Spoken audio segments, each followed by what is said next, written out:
I just wanted to address the work that I've been doing with consciousness through Buddhism again, which I think is just fabulous stuff. I get really sort of excited about it, really. But I've been doing this work with what I call stillness healing. Just letting the stillness of the mind sort of heal the conditions. And I think it's got great potential. I mean, it's only sort of, I'm just sort of still investigating it a little bit just to sort of see how it all works. But I know how it works in my own mind through my own meditation, and I'm just trying to sort of introduce that back into the process with my clients. And I think it's really got great potential. In fact, I think that there's probably many people in the scientific world that are sort of playing around with this at the moment too. People who are investigating the subject of just what is the mind, what is the mind, because that seems to be that a lot of the powers that be don't want to even acknowledge that the mind is bigger than our brain. The science seems to want to say that the brain is the source of all our consciousness, which to me is clearly just not true. But in meditation, I've noticed this process of being able to sort of get with the stillness, to make your mind sort of still enough so that you can actually keep that stillness there for a good while, and even to become mindful of it when you're kind of working or talking or driving, just doing your whatever your normal life is, because that's sort of getting to a point where you're starting to understand just how the consciousness works, how consciousness builds up the conditions, the layers, the structures that are there in your mind. And conversely, kind of as you're doing meditation, you're sort of going deeper and deeper into it until you get right to pure consciousness, right at the very base of the. In Buddhism, the Buddha called this, they talked about them as aggregates, the 5 khandhas.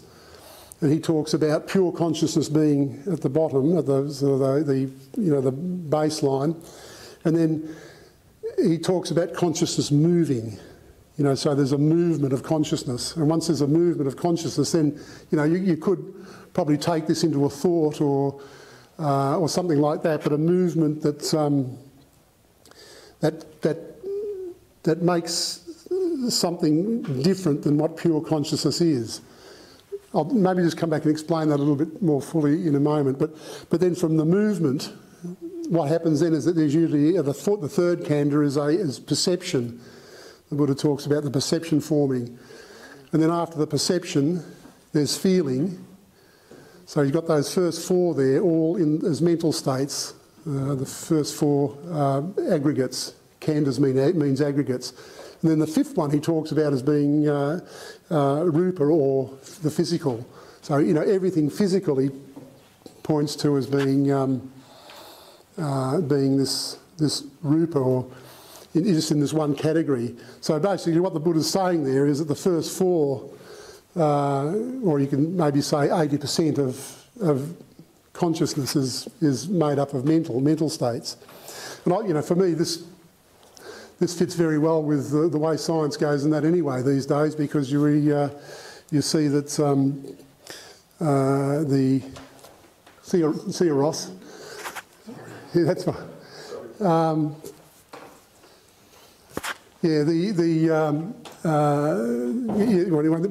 mental state of our being is really very important and plays a big role into the physical, which I think science will sort of discover more and more as they understand cosmology better. But I think that from my point of view, consciousness makes up the universe, really. It's really what the energy of the universe is.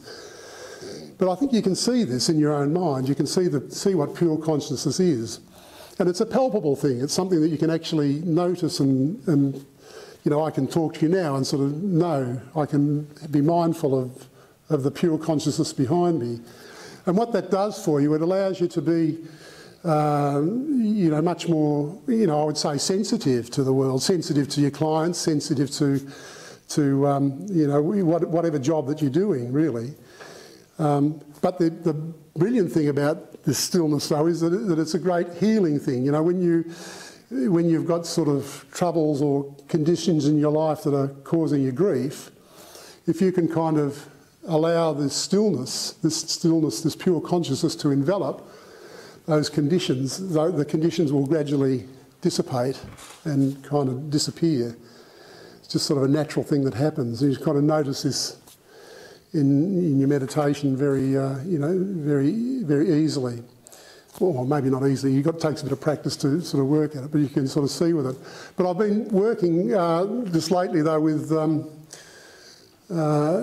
in trying to sort of introduce this into hypnosis. So when I've asked someone to, put someone into a trance, to actually start to take them towards that stillness, to understand what the stillness is, and then give suggestions to, so that the stillness will stay there, or can remember what the stillness is, to bring it out into consciousness, so that they can actually start to understand what consciousness is themselves, and sort of bring this stillness into the in and around to surround some of the issues and the problems that they have, so they can work with themselves. So I won't sort of say too much more about that because it's probably getting a bit late now anyway to sort of go right into it. But I did have I'll just show you a slide here that I brought along. What I'll do is just turn that round. I just want to show you these photos actually, if you can see them there. But that top photo there is a galactic cluster filament. So that's sort of radiating universal energy. That's in the big galaxy. This is a big swipe of the sky, over many galaxies, many big vast distances of space astronomically. And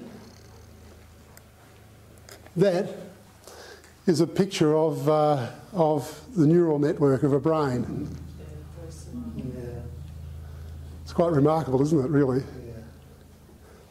So the very large and the very small, it's all the scale of things. Yes, and the same thing, that same kind of realisation. I've just been on an Ayurvedic retreat, which is just wonderful too. If anyone ever wants to do it, just what a terrific place that was. But just learning from the doctors there, the lecturers there, on the ancient Ayurvedic principles, it's the same sort of thing there. The large scales and the small scales, and the coming together and the falling apart, the coming together and the falling apart. It's really quite a remarkable thing. But anyway, I think I've probably said enough for today, and thank you for your listening. If there are any more questions, I'm happy to answer. Thank you.